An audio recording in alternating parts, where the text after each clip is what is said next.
నెల్లూరు జిల్లాలో వ్యవసాయ అధికారి శ్రీహరి మృతి కేసు ఊహించని మలుపు తిరిగింది. భార్య ఫిర్యాదు మేరకు లోతుగా దర్యాప్తు చేయడంతో అది హత్యగా తేలింది. ఇంతకీ శ్రీహరిని ఎవరు చంపారు, ఎలా చంపారు, సాక్ష్యాల్ని ధ్వంసం చేయడంలో పోలీసులు పోషించిన పాత్ర ఏమిటి, జిల్లా ఎస్పీ అజిత్ తీసుకున్న సంచలనం నిర్ణయం ఏమిటి? బుచ్చిరెడ్డిపాలెం వ్యవసాయ అధికారి నడవాటి శ్రీహరి గత నెల 15న అకస్మాత్తుగా చనిపోయారు.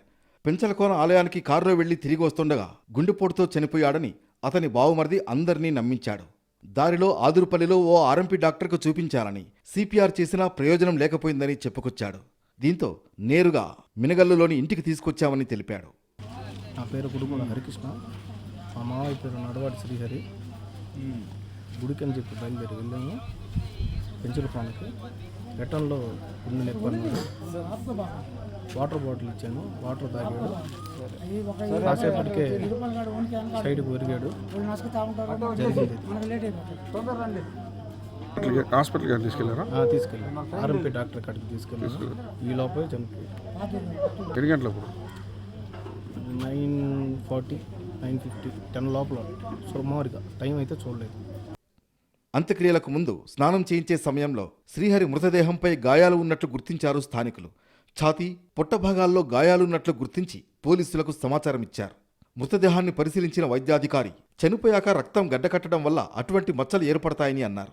కింద రైగర్ మార్టిస్ అంటారు. బాడీ చనిపోయిన తర్వాత బాడీలో ఉన్న రక్తం ఏం చేస్తుంది, మెల్లగా డౌన్ అయిపోయినప్పుడు కింద అవి వస్తాయి. అవి సమయాన్ని బట్టి వస్తాయి. అవే ఉన్నాయి మా యూత్ ప్రకారం. అలా అయితే ఏమీ మాకు డౌట్ లేదండి అని చేసి ఆల్రెడీ ఇంకోటి ఏంటంటే వాళ్ళు ఆల్రెడీ అతను డొనేట్ చేయడానికి వచ్చి ఉన్నారు. వాళ్ళు తీసుకునే వాళ్ళ డాక్టర్లు కూడా వాళ్ళు కూడా చూసే ఉంటారు. ఓకేనా, వాడు బాడీ ఎటువంటి పరిస్థితిలో ఉంది అవన్నీ చూసుకోకుండా ఏం ఇవ్వరు. వాళ్ళ నాలెడ్జీ ఉంది, మెడికల్ నాలెడ్జీ ఉండిద్ది. బాడీ ఎటువంటి పరిస్థితులు తీసుకోవాలి, ఏ బాడీని తీసుకోవాలి, ఏందని తీసుకోవాలి. వాళ్ళు వాలంటరీగా ఉన్నారు. వాళ్ళ యొక్క సిస్టమ్స్ బట్టి బాడీని చూసుకుని వాళ్ళ పని వాళ్ళు చేసుకున్నారు. నేను డాక్టర్ కానివ్వండి, నేనేం చెప్పగలుగుతాను అక్కడ. శ్రీహరి మృతిపై అనుమానాలు అక్కర్లేదంటూ అక్కడున్న వాళ్లకు నచ్చజెప్పారు వైద్యాధికారి. పైగా కుటుంబ సభ్యులెవరూ తమకు అనుమానం ఉన్నట్లు ఫిర్యాదు చేయలేదన్నారు. Okay, only investigation officer as per body circumstances నేను ఒక ఐడియాకి వచ్చాను. నాకున్న పేపర్లో అదేమీ ఏం లేకుండా సరే ప్రజల యొక్క నాడు ఎవరన్నా వచ్చి అన్నీ చేస్తే ఆయన ఆ ఫ్యామిలీ అందరూ మాకేం సంబంధం లేదు, ఎవరయ్యా మా ఫ్యామిలీలో ఏమవుతుంది, మేము కళ్ళు దానం చేస్తాం, బాడీ చేస్తాం, ఎవరు ఇంటికి వచ్చారు, ఏం చేశారు, మమ్మల్ని ఏం చేయాలనుకుంటున్నారు అని వాళ్ళు అడుగుతున్నారు. ఓకేనా, మీరు ఏదైనా ఉంటే ఇవ్వండి, లేకపోతే వాళ్ళ పని వాళ్ళు చూసుకుంటారు. మేమైతే మాకైతే వచ్చేమో అడిగాం, ఎవరు లేదు కాబట్టి మా ఇన్వెస్టిగేషన్ వెళ్తాం. పోలీసులు వచ్చి శ్రీహరి మృతదేహాన్ని పరిశీలించారు, కానీ పోస్ట్ మార్టంకు పంపలేదు. దీంతో దహన సంస్కారాలు పూర్తి చేశారు కుటుంబ సభ్యులు. ఇటీవల శ్రీహరి భార్య లావణ్యకు అనుమానం రావడంతో జిల్లా ఎస్పీ అజితను కలిసి ఫిర్యాదు చేశారు. శ్రీహరి పేరు మీద పొలాలు, ఇతర ఆస్తులు ఉండడం వల్లే చంపేశారని ఆరోపించారు లావణ్య. వెంటనే సంఘటనపై సమగ్ర దర్యాప్తు చేయించారు ఎస్పీ.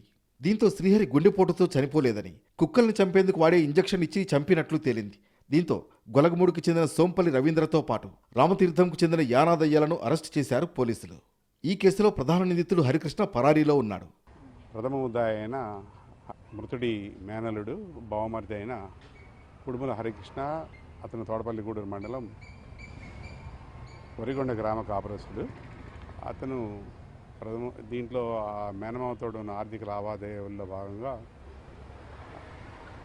మేనమామ దగ్గర నుంచి డబ్బులు తీసుకుంటాడు. వేరు వాటికి దుర్వినియోగం చేసి మేనమామ డబ్బులు కట్టమని చెప్పి ఒత్తిడి చేయటం వల్ల ఈ పరిచయస్తులైన యానాదయ్య రవీంద్రుల సహాయంతో అతన్ని ప్లాన్ ప్రకారంగా హత్య చేయడం జరిగింది. అగ్రికల్చర్ అధికారి హత్య కేసులో బుచ్చిరెడ్డిపాలెం పోలీసులు వ్యవహరించిన తీరుపై ఎస్పీ అజిత్ సీరియస్ అయ్యారు. అంతేకాదు, నేషనల్ హైవేని ఆనుకుని ఉన్న బుచ్చిరెడ్డిపాలెం పోలీస్ స్టేషన్ అవినీతి అక్రమాలకు కేరాఫ్గా మారిందని ఇటీవల పెద్ద ఎత్తున ఆరోపణలు వస్తున్నాయి. సెటిల్మెంట్ల దగ్గర నుంచి చికెన్ వేస్టేజ్ అక్రమ రవాణా వరకు అన్నింట్లోనూ ఇక్కడి సిబ్బందికి సంబంధాలున్నాయని ఫిర్యాదులు వస్తున్నాయి. దీంతో బుచ్చిరెడ్డిపాలెం పోలీస్ స్టేషన్లో ఏం జరుగుతోందని రూరల్ డీఎస్పీ ఘట్టమనేని శ్రీనివాసరావుతో విచారణ జరిపించి నివేదిక తెప్పించుకున్నారు. సిఐ శ్రీనివాసరావును వీఆర్కు పంపారు. ఎస్ఐ సంతోష్ రెడ్డితో పాటు మిగతా 21 మంది సిబ్బందిని ట్రాన్స్ఫర్ చేస్తూ ఉత్తర్వులు జారీ చేశారు ఎస్పీ. ఇలా స్టేషన్లో సిబ్బంది అందరినీ ఒకేసారి బదిలీ చేయడం నెల్లూరు జిల్లా చరిత్రలో ఇదే తొలిసారి. మొత్తానికి అగ్రికల్చర్ ఆఫీసర్ శ్రీహరిని హత్య చేసి తెలివిగా తప్పించుకోవాలని చూసిన ఎస్పీ చొరవ వల్ల అది సాధ్యం కాలేదు. ఇప్పటికే 2 నిందితులు కటకటాలు లెక్కిస్తున్నారు. పరారీలో ఉన్న ప్రధాన నిందితుడు హరికృష్ణ కథ కూడా త్వరలోనే జైలుకు చేరనుంది.